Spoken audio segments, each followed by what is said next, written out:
ಮಾಧ್ಯಮ ಮಿತ್ರರಿಗೆ ಸ್ವಾಗತಿಸುತ್ತಾ ಇಂದಿನ ಪತ್ರಿಕಾಗೋಷ್ಠಿ ವಿಷಯ ರಾಮ ಮಂದಿರದ ಹುಂಡಿ ಕಳವು ವಿಷಯದ ಬಗ್ಗೆ. ರಾಮ ಮಂದಿರದಲ್ಲಿ ಸಾವಿರಾರು ಕೋಟಿ ರೂಪಾಯಿ ಹುಂಡಿ ಕಳವಾಗಿದೆ ಅಂತ ಈಗಾಗಲೇ ದೇಶದಲ್ಲಿ ಜಗಜ್ಜಾಹೀರಾಗಿದೆ.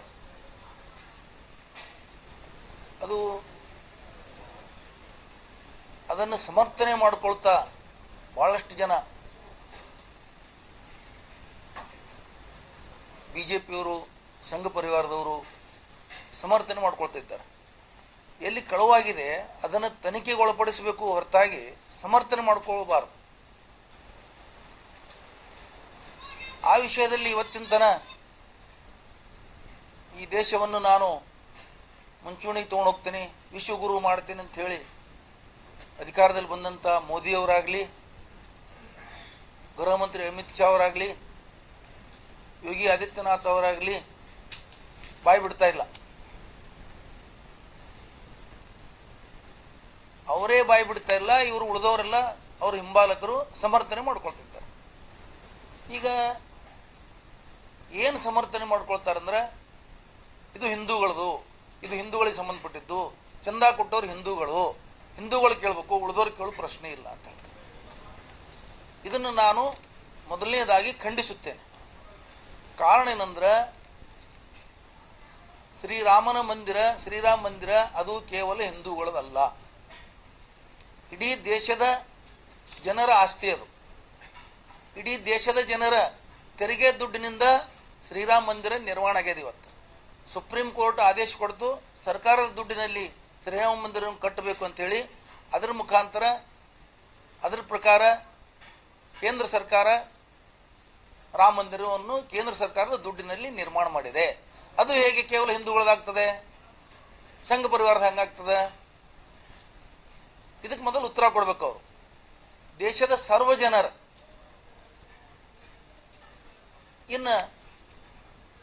ಇನ್ನೊಂದು ವಿಶೇಷ ಹೇಳಬೇಕಾದ್ರೆ ಸಾವಿರಾರು ಜನ ಮುಸ್ಲಿಮರು ಲಕ್ಷ ರೂಪಾಯಿ ಅದಕ್ಕೆ ದೇಣಿಗೆ ಕೊಟ್ಟಿದ್ದಾರೆ. ಅದು ರೆಕಾರ್ಡ್ಗಳು ನಮ್ಮ ಕಡೆ ಇದಾವೆ. ಈಗಾಗಲೇ ಎಲ್ಲ ಮಾಧ್ಯಮಗಳಲ್ಲಿ ಹರಿದಾಡ್ತಾ ಇದೆ ಅದು, ಅವ್ರ ಹೆಸರುಗಳ ಸಮೇತವಾಗಿ. ಮತ್ತು ಎಲ್ಲ ಜನ ಕೊಟ್ಟಿದ್ದಾರೆ, ಆದಿವಾಸಿಗಳು ಕೊಟ್ಟಿದ್ದಾರೆ, ಹಿಂದುಳಿದವರು ಕೊಟ್ಟಿದ್ದಾರೆ, ಮುಂದುಳಿದವರು ಕೊಟ್ಟಿದ್ದಾರೆ, ಎಲ್ಲ ಮಾಡಿದ್ದಾರೆ. ನೀವು ಕೇವಲ ಹಿಂದೂಗಳದು ಕಳು ಮಾಡ್ಬೇಕಂತ ಆಯ್ತಾ?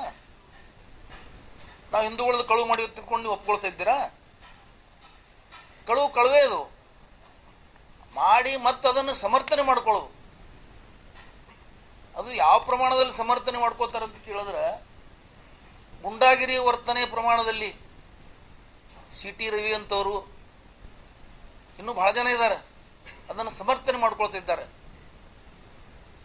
ಸಂಸತ್ತರಿದ್ದಾರೆ, ಶಾಸಕರಿದ್ದಾರೆ, ಮಂತ್ರಿಗಳಿದ್ದಾರೆ ಕೇಂದ್ರ ಸರ್ಕಾರದಲ್ಲಿ.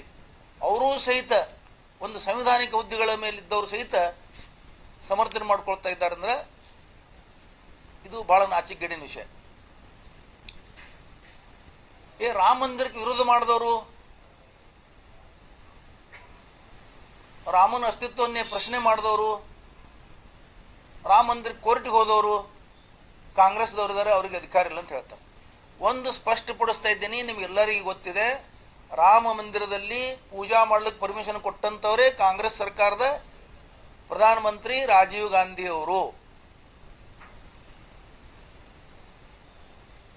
ಅದನ್ನು ನೀವು ಹೋಟಿಗೋಸ್ಕರ ಹಿಂದೂ ಮುಸ್ಲಿಂ ಜಗಳ ಮಾಡಬೇಕು, ವೈಮನಸ್ಸುಗಳು ಬೆಳಿಬೇಕು, ಕೋಮು ಭಾವನೆ ಬೆಳಿಬೇಕು ಅಂತ ತಿಳ್ಕೊಂಡು ಅದ್ವಾನಿಯವರ ನೇತೃತ್ವದಲ್ಲಿ ಸಂಘ ಪರಿವಾರ ಅದ್ವಾನಿಯವರಿಗೆ ಮುಂದೆ ಮಾಡಿ ಇಡೀ ರಾಷ್ಟ್ರದಾದ್ಯಂತ ಚಳುವಳಿ ಮಾಡಿಸಿ, ಅವಾಗಲೂ ಸಹಿತ ಭಾವನಾತ್ಮಕ ಭಾವನೆಗಳನ್ನು ಬಿತ್ತಿ, ಅವಾಗಲೂ ಸಹಿತ ನೀವು ಕೋಟಿ ಹಣ ಸಂಗ್ರಹ ಮಾಡಿದ್ರಿ ರಾಮ ಮಂದಿರ ಕಟ್ಟಬೇಕಂತ ಹೇಳಿ. ಇಟ್ಟಂಗಿಗಳ ಹೆಸರ ಮೇಲೆ ಖರೀದಿ ಮಾಡಿದ್ರಿ, ಬಂಗಾರದ ಇಟ್ಟಂಗಿಗಳು ತೊಗೊಂಡ್ರಿ, ಬೆಳ್ಳಿ ಇಟ್ಟಂಗಿಗಳು ತೊಗೊಂಡ್ರಿ, ಹಣ ತಗೊಂಡ್ರಿ. ಅದರಿಂದ ರಾಮ ಮಂದಿರ ಕಟ್ಟಲೇ ಇಲ್ಲ. ಆ ದುಡ್ಡಲ್ಲಿ ಹೋಯ್ತು, ಅದಕ್ಕೂ ಉತ್ತರ ಕೊಡಿ. ಇವತ್ತು ಸಾರ್ವಜನಿಕರಿಂದ ಸಂಗ್ರಹ ಮಾಡಿದ್ರಲ್ಲ 20 ವರ್ಷಗಳೇ, ಸುಮಾರು 25 ವರ್ಷಗಳ ಕಾಲ ಹೋರಾಟ ಮಾಡಿದರೆ ಆ ಹೋರಾಟದ ಅವಧಿ ಪೂರ್ತಿ ದೇಣಿಗೆ ಬಂದಿದೆ ಜನರದು.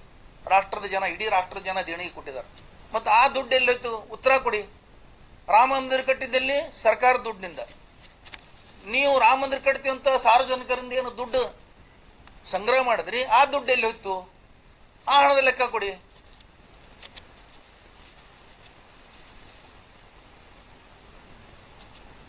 ಸುಪ್ರೀಂ ಕೋರ್ಟ್ನಲ್ಲಿ ಕಾಂಗ್ರೆಸ್ ಪಕ್ಷ ಹೋರಾಟ ಮಾಡಿಲ್ಲ. ಕಾಂಗ್ರೆಸ್ ಪಕ್ಷ ರಾಮ ಮಂದಿರ ಕಟ್ಟಬಾರ್ದು ಅಂತ ಹೇಳಿ ಪಕ್ಷ ಹೋಗಿಲ್ಲ. ಯಾರು ಅಲ್ಲಿ ಸಂಬಂಧಿದ್ರು ಅಯೋಧ್ಯ ವಿಷಯದಲ್ಲಿ ಅವರು ಕೋರ್ಟ್ಗೆ ಹೋಗಿದ್ದಾರೆ.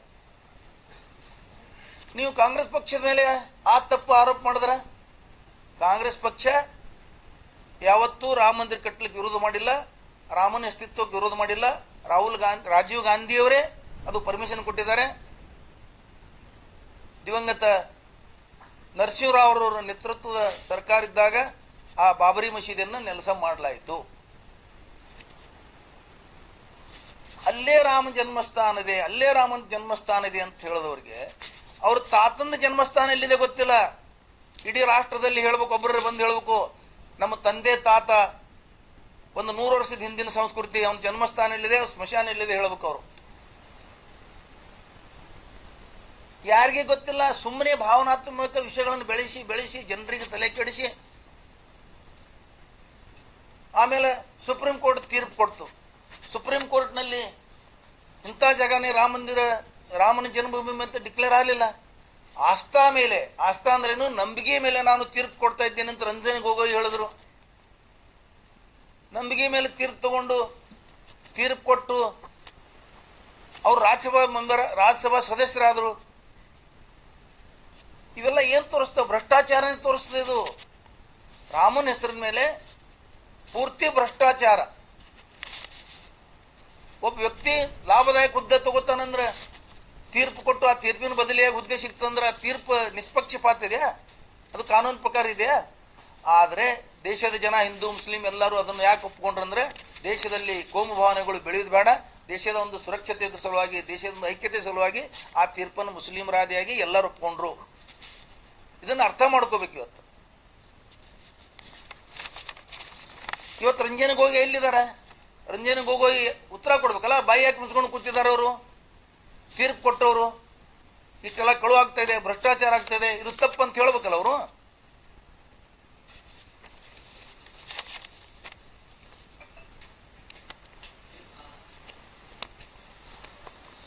ಅಲ್ಲಿ ಹಣ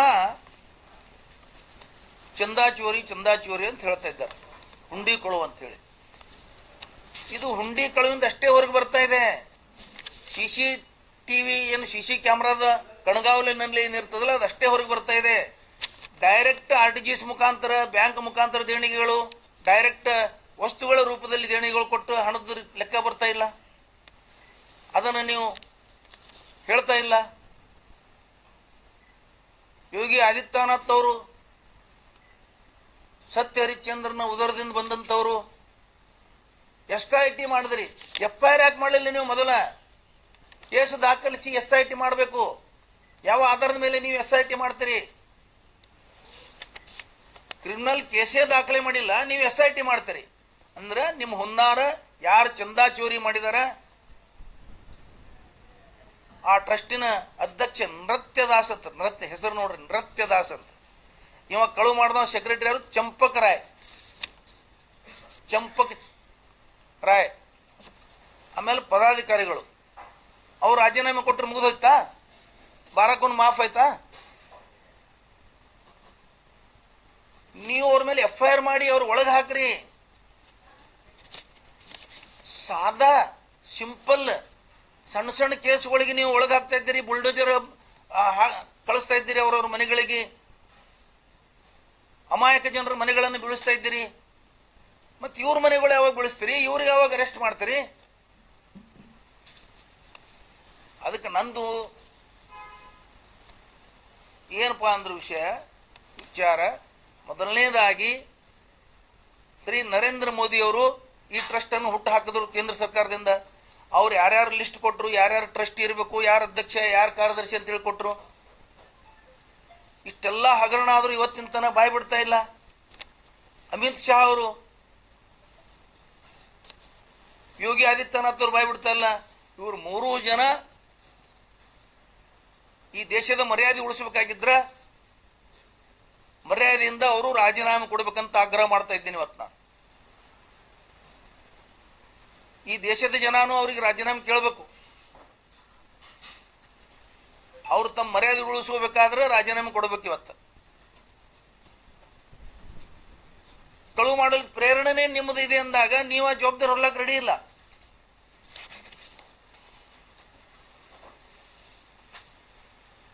PM ಕೇರ್ ಫಂಡ್ ಅದನ್ನು ನೀವು RTI ವ್ಯಾಪ್ತಿಯಿಂದ ಹೊರಗಿಡ್ತೀರಿ. ರಾಮ ಮಂದಿರ ಟ್ರಸ್ಟ್ RTI ವ್ಯಾಪ್ತಿಯಿಂದ ಹೊರಗಿಡ್ತೀರಿ. ಇದ್ರ ಉದ್ದೇಶ ಏನು? RTIದಿಂದ ಹೊರಗಿಡ್ತೀರಿ ಅಂದರೆ ಉದ್ದೇಶ ಏನು? RTI ಅಂದ್ರೆ ಮಾಹಿತಿ ಹಕ್ಕು ಕಾಯ್ದೆ ಈ ರಾಷ್ಟ್ರದಲ್ಲಿ ತಂದಿದ್ದು ಕಾಂಗ್ರೆಸ್ ಸರ್ಕಾರ, ಒಂದು ಮಹತ್ವಾಕಾಂಕ್ಷಿ ಕಾಂಗ್ರೆಸ್ ಸರ್ಕಾರ. ನೀವು ಹಿಂದೆ ವಿರೋಧ ಪಕ್ಷದಲ್ಲಿದ್ದಾಗ 2G ಹಗರಣ, 3G ಹಗರಣ, ಸ್ಪೆಕ್ಟ್ರಮ್ ಹಗರಣ, ಇವೆಲ್ಲ ಸುಳ್ಳು ಹಗರಣಗಳನ್ನು ಪತ್ರಿಕೆಗಳ ಮುಖಾಂತರ ಬಿಂಬಿಸಿ ಆಗಿನ ಕಾಂಗ್ರೆಸ್ ಸರ್ಕಾರ ಅವರದೇ ಸಂಸದರನ್ನ, ಅವರದೇ ಸಚಿವರನ್ನ ಜೈಲಿಗೆ ಹಾಕ್ತು ಭ್ರಷ್ಟಾಚಾರ ಸಲುವಾಗಿ. ನೀವೇನು ಇವತ್ತು ರಾಜೀನಾಮೆ ತಗೊಳ್ತಾ ಇಲ್ಲ. ಭ್ರಷ್ಟಾಚಾರಿಗಳನ್ನು ನೀವು ಸ್ವಾಗತ ಮಾಡಿ ತಗೊಂಡು ಪಕ್ಷ ಸೇರಿಸ್ಕೊಂಡು ಅವರಿಗೆ ವಾಷಿಂಗ್ ಪೌಡರ್ದ ಹಾಕಿ ತೊಳಿತಾ ಇದ್ದೀರಿ. ನೀವು ಭ್ರಷ್ಟಾಚಾರನ ನೀಗಿಸ್ತೀವಿ, ಅದನ್ನು ತಳ್ಗದು ಹಾಕ್ತೀವಿ ದೇಶದಲ್ಲಿ ಅಂತ ಬಂದು ಅಧಿಕಾರದಾಗ ಬಂದಂಥವ್ರು ನೀವು. ಒಂದು ಎಕ್ಸಾಂಪಲ್ ಹೇಳುವುದಂದ್ರೆ, ಗೋರಖನಾಥ ಮಂದಿರದಲ್ಲಿ, ಗೋರಖಪುರದ ಗೋರಖನಾಥ ಮಂದಿರದಲ್ಲಿ ಅನ್ಸಾರಿ ಅನ್ನಂಥ ಒಬ್ಬ ವ್ಯಕ್ತಿ 73ರಿಂದ ಇಲ್ಲಿಯವರೆಗೆ ಮತ್ತು 40 ವರ್ಷಗಳ ಕಾಲ ಕ್ಯಾಶಿಯರ್ ಆಗಿ ಕೆಲಸ ಮಾಡಿದಂಥ ವ್ಯಕ್ತಿಯಲ್ಲಿ ಒಂದು ಪೈಸಾ ಹಗರಣ ಇಲ್ಲದೇನೆ ಅದು ಯೋಗಿ ಆದಿತ್ಯನಾಥರ ಪೀರಿಯಡ್ದಲ್ಲಿ ಸಹಿತ ಒಂದು ಪೈಸಾ ಹಗರಣ ಇಲ್ಲದೇನೆ ಅವರಲ್ಲಿ ಕಾರ್ಯನಿರ್ವಹಿಸ್ತಾ ಬಂದಿದ್ದಾರೆ. ಅಂಥ ಪ್ರಾಮಾಣಿಕರನ್ನು ನೀವು ಅಲ್ಲಿ ಜೋಡಿಸ್ರಿ. ಎಲ್ಲಿ? ಅಯೋಧ್ಯ ರಾಮನ ಹುಂಡಿಗೆ ಅಲ್ಲಿ ಇಡ್ರಿ. ನೀವು ವಕಫ್ನಲ್ಲಿ ಭ್ರಷ್ಟಾಚಾರ ಆಗ್ತದೆ, ವಕಫ್ನಲ್ಲಿ ವ್ಯವಹಾರ ಆಗ್ತದೆ ತಿಳ್ಕೊಂಡು ವಕಫ್ ಕಾಯ್ದೆ ತಿದ್ದುಪಡಿ ಮಾಡಿ ಅದರಲ್ಲಿ ಮುಸ್ಲಿಮೇತರರನ್ನ ವಕಫ್ ಬೋರ್ಡ್ದಲ್ಲಿ ಮೆಂಬರ್ ಮಾಡ್ಬೇಕಂತ ಕಾಯ್ದೆ ಮಾಡಿದ್ರಿ, ಮೆಂಬರ್ ಮಾಡ್ತಾ ಇದ್ದೀರಿ. ಮತ್ತು ಹಿಂದೂ ಟ್ರಸ್ಟ್ಗಳು, ಹಿಂದೂ ದೇವಸ್ಥಾನಗಳಲ್ಲಿ ಯಾಕೆ ಮುಸ್ಲಿಮರನ್ನಲ್ಲಿ ಯಾಕೆ ನೀವು ಮೆಂಬರ್ ಮಾಡಬಾರ್ದು? ನೀವು ಇಲ್ಲಿ ಕಳುವು ಮಾಡ್ತಾ ಇದ್ದೀರಲ್ಲ, ನಿಮಗೂ ನೋಡೋಕೆ ಬೇಕಲ್ಲ ಯಾರೊಬ್ಬರು, ನಿಮ್ಮ ಮೇಲ್ವಿಚಾರಣೆಗೂ ಬೇಕಲ್ಲ. ನೀವು ಮೇಲ್ವಿಚಾರಣೆಗೆ ಹಿಂದೂಗಳನ್ನು ಹಾಕ್ತಾ ಇದ್ದೀರಿ ಮುಸ್ಲಿಂ ಟ್ರಸ್ಟ್ನಲ್ಲಿ, ಮುಸ್ಲಿಂ ವಕಫ್ ಬೋರ್ಡ್ದಲ್ಲಿ. ಮತ್ತು ಹಿಂದೂ ಟ್ರಸ್ಟ್ಗಳಲ್ಲಿ ಯಾಕೆ ಮುಸ್ಲಿಮರನ್ನ ಹಾಕಬಾರ್ದು? ಅವಾಗ ಸಮತೋಲನ ಆಗ್ತದಲ್ಲ. ಇವ್ರಿಗೆ ಹೆದರಿ ಅವ್ರು ಭ್ರಷ್ಟಾಚಾರ ಮಾಡಲ್ಲ, ಅವ್ರಿಗೆ ಹೆದರಿ ಇವ್ರು ಭ್ರಷ್ಟಾಚಾರ ಮಾಡೋದಿಲ್ಲ. ಅವಾಗ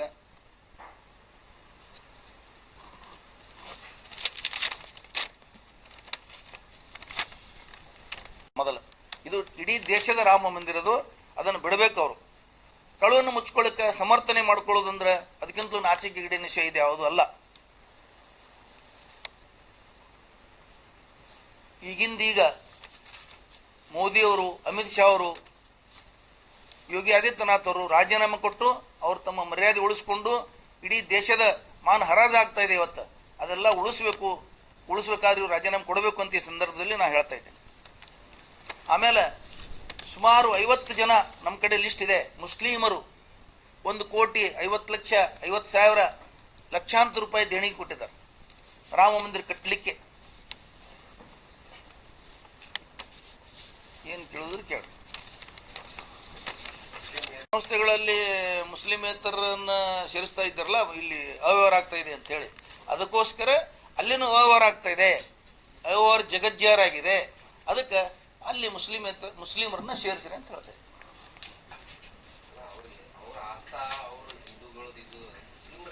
ನೋಡ್ರಿ, ಈ ದೇಶದಾಗ ಅವ್ರ ಆಸ್ತಾ ಅವ್ರಿಗೆ, ನಮ್ಮ ಆಸ್ತಾ ನಮಗಿಲ್ಲ.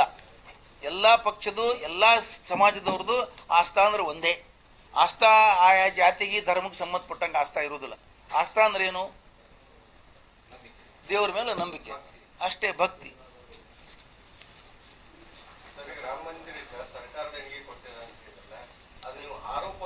ಸರ್ಕಾರ ದೇಣಿಗೆ ಕೊಟ್ಟಿಲ್ಲ, ಸರ್ಕಾರನೇ ಕಟ್ಟಿಸಿದೆ. ಅದು ಮೋದಿಯವರು ಹೇಳ್ಬೇಕ್ರಿ, ಯಾಕಂದ್ರೆ ಅವ್ರು ಖರ್ಚು ಮಾಡಿದ್ದಾರೆ. ಅದಕ್ಕೆ ಸುಪ್ರೀಂ ಕೋರ್ಟೇ ಆದೇಶ ಮಾಡಿದೆ. ಏನು ಆದೇಶ ಮಾಡಿದೆ? ಕೇಂದ್ರ ಸರ್ಕಾರ ಇದೇ ಜಾಗದಲ್ಲಿ ಮಂದಿರ ಕಟ್ಟಬೇಕು, ಅಂತ ಹೇಳಿದ್ರು. ಅದ್ರ ಪ್ರಕಾರ ಅವ್ರು ಕಟ್ಟಿದ್ದಾರೆ. ಸರ್ಕಾರದ ಹಣನೇ ದುಡ್ಡು ಖರ್ಚು ಮಾಡಿದ್ದಾರೆ. ಮುಜರಾಯಿ ಇರ್ತದೆ, ಏನೋ ಒಂದು ಇಲ್ಲ. ನಮಗೆ ಮಾಹಿತಿ ಇದೆ, ಎಲ್ಲರಿಗೂ ಗೊತ್ತಿದೆ. ಅದು ಸುಪ್ರೀಂ ಕೋರ್ಟ್ ಆದೇಶನೇ ಮಾಡಿದೆ. ಹೇಳಿ ನಿಮ್ಮ ಅದು ಇಲ್ಲ ಅನ್ನೋ ಮಾಹಿತಿ ಕೊಡಿ ನನಗೆ. ಅಲ್ಲಲ್ಲ, ಅವ್ರು ಹೇಳಿದ್ರಿ. ಈಗ ಏನು ಹೇಳಿದ್ರು? ಅವ್ರ ಹತ್ರ ಮಾಹಿತಿ ಇದೆ ಅಂತ ಹೇಳಿದ್ದಾರೆ. ನಮಗೆ ಗೊತ್ತಿರೋ ಮಾಹಿತಿ ಪ್ರಕಾರನೂ ಸರ್ಕಾರನೇ ಕಟ್ಟಿದೆ. ಸಾವಿರಾರು ಕೋಟಿ ಖರ್ಚು ಮಾಡಿ ಕಟ್ಟಿದ್ದಾರೆ. ಅದು ಅದೇ ದುಡ್ಡು ಮುಸ್ಲಿಂ ಟ್ರಸ್ಟ್ಗೆ ಕೊಟ್ಟಿದ್ದಾರೆ. ಅಲ್ಲಿ ಸರ್ಕಾರ ದುಡ್ಡನ್ನೇ ಮುಸ್ಲಿಂ ಟ್ರಸ್ಟಿಗೆ ಕೊಟ್ಟಿದ್ದಾರೆ. 500 ಕೋಟಿ ರೂಪಾಯಿ ಕೊಡಬೇಕಂತ ಆದೇಶ ಆಗಿತ್ತು ಸುಪ್ರೀಂ ಕೋರ್ಟ್ನು. ಅದರ ಪ್ರಕಾರ ಕೊಟ್ಟಿದ್ದಾರೆ. ಅಲ್ಲಿ ಕೇಂದ್ರ ಸರ್ಕಾರದವ್ರು ಕೊಟ್ಟಿದ್ದಾರೆ. ಯಾವ ಇಲಾಖೆ ಅಂದ್ರೆ ಏನು? ಅದಕ್ಕೊಂದು ಇಲಾಖೆ ಇದೆ, ಮುಜರಾಯಿ ಇಲಾಖೆ ಅಂತ ಇರ್ತದೆ. ಅದರಿಂದ ಕೊಟ್ಟಿರ್ತಾರೆ. ನಮಗೆ ಗೊತ್ತಿಲ್ಲ. ಅದು ಕೊಡೋದು ಅದೇ ಇಲಾಖೆಯಿಂದ ಕೊಡಬೇಕು ಕಾನೂನು ಪ್ರಕಾರ. ಕೊಟ್ರೆ ಸರ್ಕಾರದ ಹಣದಲ್ಲೇ ಕಟ್ಟಿದ್ದಾರೆ. ಆರೋಪ ಇಲ್ಲ, ನಿರ್ದಿಷ್ಟ ಇದೆ. ಅದು ನೋಡಿ ಬೇಕಾದ್ರೆ ತರಿಸ್ಕೊಡ್ತೀವಿ.